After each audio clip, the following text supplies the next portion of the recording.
Hello everyone. क्या अभी अभी आपकी एंजियोग्राफी हुई है और आपके हार्ट की जो कोरोनरी आर्टरीज हैं उसमें कोई 100% की ब्लॉकेज मिली है या 90 या 80 या 70% की ब्लॉकेज, और आपको बताया गया कि आपको कभी भी हार्ट अटैक आ सकता है और आपको जल्दी से जल्दी सर्जरी करवा लेनी चाहिए।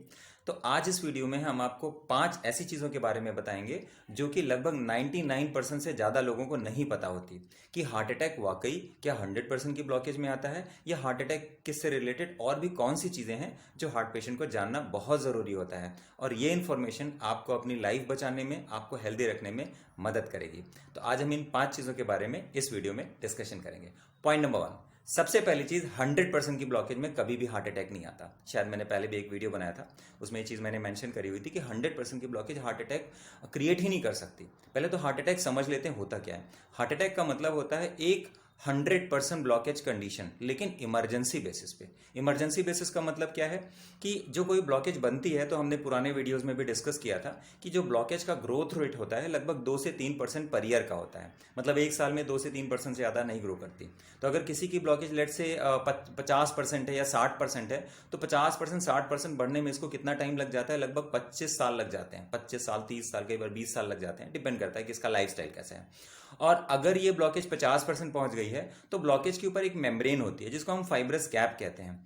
अब हार्ट अटैक होगा कि नहीं होगा, ये डिपेंड करता है कि वो जो कैप है, वो जो मेम्ब्रेन है जो ब्लॉकेज को स्टेबल करके रखी है, वो कितनी मजबूत है। अगर वो मेम्ब्रेन कमज़ोर है तो वो मेम्ब्रेन के फटने के चांसेस बहुत ज़्यादा होते हैं। तो अगर हम हार्ट अटैक की बात करें तो हार्ट अटैक उन आर्टरीज में ज़्यादा आता है जिनकी जिनकी साइज कम होती है। और जो ब्लॉकेज 100% की हो गई, उसमें हार्ट अटैक नहीं आ सकता, किसी भी कीमत पे नहीं आ सकता। क्यों? क्योंकि जो ऑलरेडी 100% हो गई, उसके अगल बगल नेचर अपने आप नई ट्यूब्स बना लेती है। जब नई ट्यूब्स बन जाती हैं तो पुराना वाला जो ब्लॉकेज है उसकी कंडीशनिंग खत्म हो जाती है। उसकी वजह से कोई ऐसा कंडीशन क्रिएट नहीं हो सकता। हाँ, उसकी वजह से आपको चलने में पेन ज़रूर हो सकता है, और वो पेन लोगों के दिमाग में एक डर का विषय बन जाता है, और जो वाकई लोगों के लिए एक खतरनाक चीज़ होती, खतरनाक तो नहीं कहूँगा, थोड़ा एक फियर का विषय होता है। जब भी वो चलते हैं तो उनको लगता है कि उनको ब्लॉकेज हो गया और उनको हार्ट अटैक आ सकता है। तो ये बहुत इंपॉर्टेंट चीज़ है कि अगर आपकी ब्लॉकेज 100% है तो ये समझ जाइए कि आपको हार्ट अटैक नहीं आ सकता। लेकिन जो ब्लॉकेज छोटी होती है, लेट से 50%, जिसका भी हमने केस डिस्कस किया, तो 50% की ब्लॉकेज अगर उसके ऊपर की मेम्ब्रेन रप्चर हो गई तो क्या होगा? रप्चर होने के बाद अगले 45 मिनट से लेकर 1 घंटे के अंदर वो ब्लॉकेज जो 50% की है वो 100% की हो जाएगी। और अगर इतने कम टाइम में ब्लॉकेज 100% की हो गई, तो उतने कम टाइम में हमारी बॉडी कोई नेचुरल अपने आप बैकअप सिस्टम क्रिएट नहीं कर सकती, और इससे हार्ट का एक बहुत ही बड़ा हिस्सा डैमेज हो जाता है। तो ये बात समझने की है। तो ये पॉइंट नंबर 1 था। अब हम पॉइंट नंबर 2 की बात करते हैं।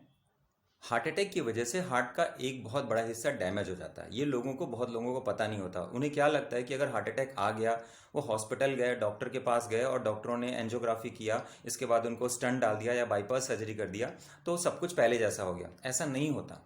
क्यों? क्योंकि हार्ट अटैक की वजह से क्या होता है, हार्ट का एक हिस्सा डैमेज हो जाता है। डिपेंड करता है आपको किस तरह का हार्ट अटैक है। या तो आपको S T elevated heart attack है, या non S T elevated heart attack है, मेजर हार्ट अटैक है, माइनर हार्ट अटैक है, किस आर्टरी में हार्ट अटैक हुआ है, किस लोकेशन में हार्ट अटैक हुआ है, ये बहुत इंपॉर्टेंट चीज़ें होती हैं इंसान के लिए जानना।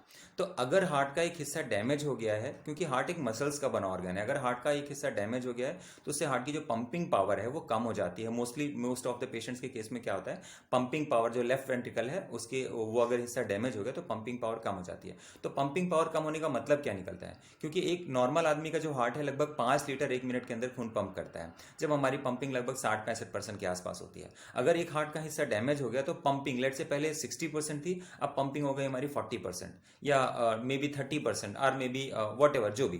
तो जितनी हमारी पंपिंग कम हो जाएगी उतना ही हमारा हार्ट पहले की तुलना में कम ब्लड पंप करेगा। तो जिसका पंपिंग 60% था, उसका हार्ट अगर 5 लीटर पंप कर रहा था, तो जिसका हार्ट की पंपिंग अगर 30% आ जाएगी, उसकी पंपिंग लगभग 2.5 लीटर या उससे थोड़ा सा ज़्यादा रह जाती है।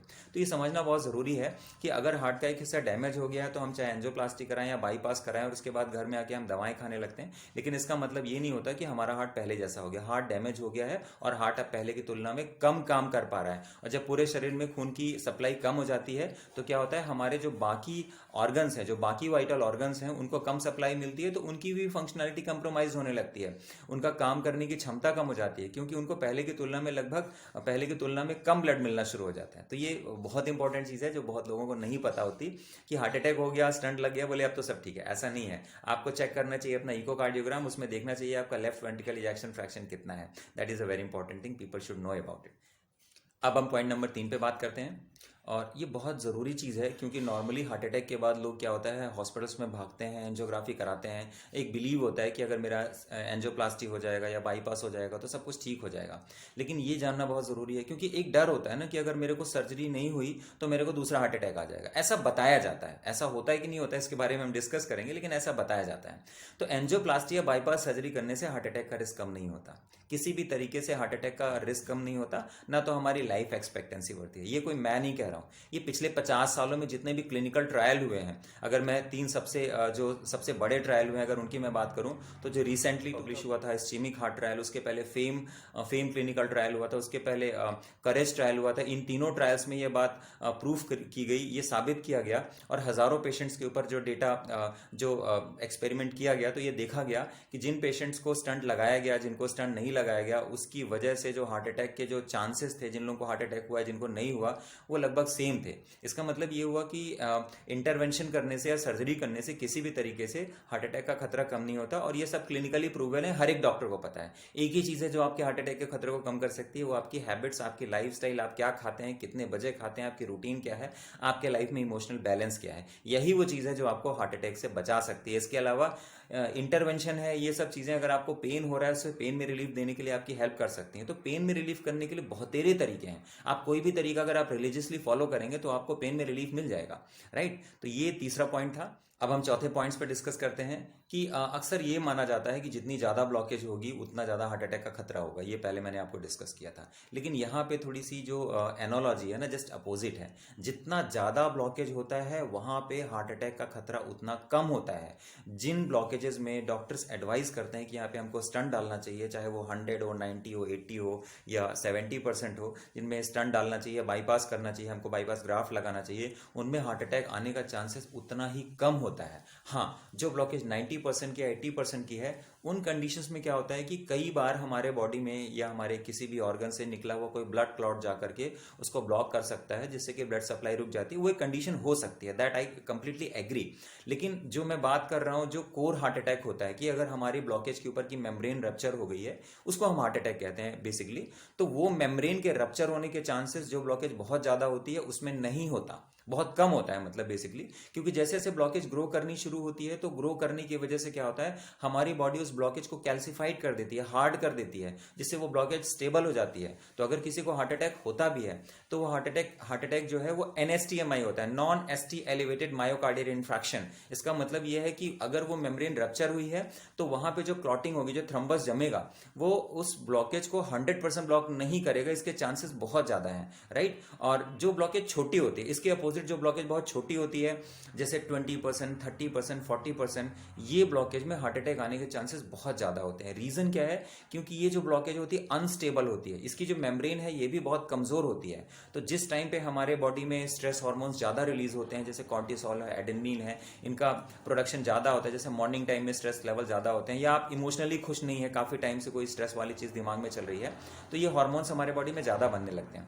जब ये हार्मोन्स बनते हैं तो हमारी ब्लड वेसल्स क्या होती है, उनमें कॉन्ट्रैक्शन शुरू हो जाती है, सिकुड़ जाती हैं। ये ब्लड वेसल्स कांस्टेंट नहीं होती कि लेट से कि किसी ने बोल दिया 90% ब्लॉकेज है तो 90%, ऐसा नहीं होता। ये जैसे लेट से अगर एक आर्टरी है तो ये हार्ट ने पंप किया, फैल गई, फिर पतली हो गई, फैल गई, फिर पतली हो गई, फैल गई, फिर पतली हो गई। मॉर्निंग के टाइम पे जब स्ट्रेस हार्मोन्स ज्यादा होंगे तो क्या होता है, ये कॉन्ट्रैक्टेड होती है, सिकुड़ी हुई होती है। शाम के टाइम पे स्ट्रेस हार्मोन्स का लेवल कम होता है तो क्या होता है, ये डायलेटेड होती है, चौड़ी होती है। तो बेसिकली ये तो हमारा सर्केडियन रिदम है। जैसे सन का मूवमेंट हो रहा है वैसे इसका डायमीटर अपने आप घट रहा है, बढ़ रहा है। ऐसे मौसम के हिसाब से इसका डायमीटर घटता है, बढ़ता है। सर्दियों में जो हमारी ब्लड वेसल्स होती हैं वो कॉन्ट्रैक्टेड होती हैं रिलेटिवली, इसीलिए लोगों को एंजाइना पेन ज़्यादा होता है, ठंड की वजह से ये होता है, राइट। तो ये समझना बहुत ज़रूरी है कि जो ब्लॉकेज आपको, और ये जो ज़्यादा ब्लॉकेज होती है 90, 100 या 80, ये आपको पेन दे सकती है, आपको इसकी वजह से पेन होगा, एंजाइना हो सकता है, लेकिन ये आपको हार्ट अटैक देने के इसके चांसेस बहुत कम है। और जो ब्लॉकेज छोटी होती है 20, 30, 40, 50, इनमें हार्ट अटैक होने के चांसेस बहुत ज़्यादा होते हैं। लेकिन ये ब्लॉकेज जो है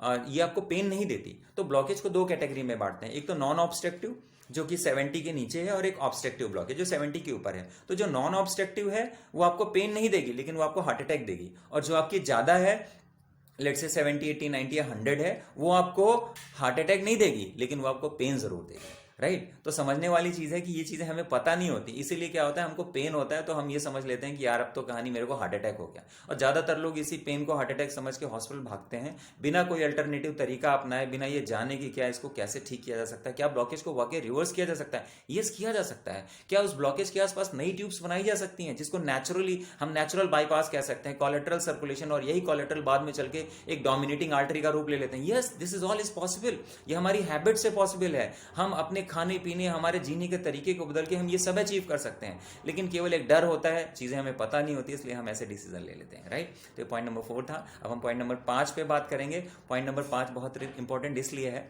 क्योंकि नॉर्मली लोगों को जब कोलेस्ट्रॉल होता है तो ये सोचते हैं यार कोलेस्ट्रॉल है तो मेरे को हार्ट की बीमारी हो जाएगी। हाँ, इसके बारे में बहुत सारे डॉक्टर्स कंट्रोवर्सी क्रिएट कर सकते हैं, बट मैं आपको बता दूं कोलेस्ट्रॉल की वजह से ब्लॉकेज नहीं होता।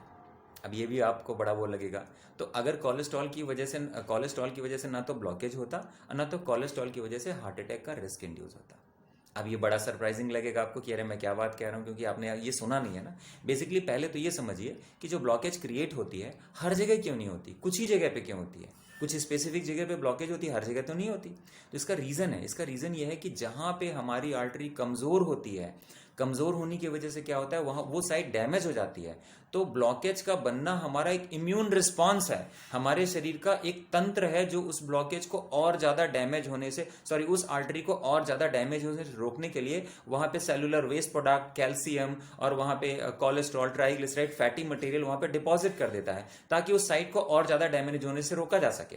तो ये बहुत इंपॉर्टेंट चीज़ है कि हर जगह ब्लॉकेज नहीं बनती। इसीलिए जैसे आप छोटा सा एग्जाम्पल लीजिए, सड़क है, सरकार ने सड़क बना दिया, लेकिन सड़क हर जगह से तो नहीं टूटती, सड़क कुछ ही जगहों से टूटती है। क्यों? क्योंकि जहां कमजोर होती है सड़क वहीं से टूटेगी।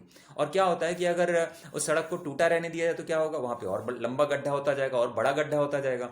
तो वहां पे क्या होता है, सरकार क्या करती है, एमसीडी वाले आके मिट्टी डाल देते हैं, तो मिट्टी डाल देते हैं तो और आगे गड्ढा नहीं होता। एग्जैक्टली यही चीज हमारे बॉडी के साथ होता है कि अगर कोई आर्टरी डैमेज हो गई तो डैमेज होने की वजह से क्या होता है कि वहां पे हमारी बॉडी क्या करती है, उसको और ज्यादा प्रोटेक्ट करने के लिए वहां पे fatty material, calcification, cellular waste product सब डिपॉजिट कर देती है ताकि उसको और ज्यादा डैमेज होने से रोका जा सके। तो ये बेसिकली जो जिसे हम डर रहे हैं वो हमारे प्रोटेक्शन के लिए है। तो हमको ये पता होना चाहिए कि हमको अपनी बॉडी को प्रोटेक्ट कैसे करना है कि वो आर्टरी कमजोरी ना होने पाए। और अगर हमारा लाइफस्टाइल अच्छा हो जाता है, वो आर्टरी कुछ टाइम में रिपेयर भी हो जाती है, तो बहुत सारी जो ब्लॉकेज बननी शुरू होती है वो कुछ टाइम में अपने आप ही क्लियर हो जाती हैं। लेकिन खराब लाइफस्टाइल, देर से उठना, देर रात से खाना खाना, कार्बोहाइड्रेट्स, जो सिंपल कार्बोहाइड्रेट है उसका बहुत ज़्यादा सेवन करना, या प्रोसेस्ड फैट बहुत ज़्यादा खाना, इसकी वजह से हमारे बॉडी में ये सब कंडीशनिंग क्रिएट हो जाती है। और हाँ, एक बात और बताना चाहूँगा कि कोलेस्ट्रॉल हमारी बॉडी 90% खुद ही बनाती है, और जब हमारी बॉडी में इंटरनल डैमेज ज़्यादा होता है तो हमारी बॉडी कोलेस्ट्रॉल ज़्यादा बनाती है। तो ये समझना बहुत इंपॉर्टेंट है कि जब बॉडी में अंदर डैमेज है तो बॉडी कोलेस्ट्रॉल बनाएगी। हम बाहर से जो खाते हैं उसका रोल 10-20% से ज़्यादा नहीं होता। तो ये समझना ज़रूरी है कि मेरे बॉडी में इंटरनल डैमेज को रोका जाए, राइट। अगर इंटरनल डैमेज नहीं होगा तो कोलेस्ट्रॉल अपने आप कंट्रोल हो जाएगा। तो एनीवेज, अभी और भी बहुत सारी चीज़ें डिस्कस करने के लिए हैं, लेकिन ये 5 पॉइंट्स मैंने आपसे डिस्कस किया आज इस वीडियो में। और अगर आपको ये वीडियो अच्छा लगा हो तो प्लीज़ लाइक कीजिए, सब्सक्राइब कीजिए। ये इन्फॉर्मेशन पिछले 13 साल की मेहनत के बाद जो मैंने सीखा आप लोगों तक पहुँचाता हूँ, और दूसरों से कीजिए, और हमारे चैनल को ज़रूर सब्सक्राइब कीजिए। Thank you so much for watching this video.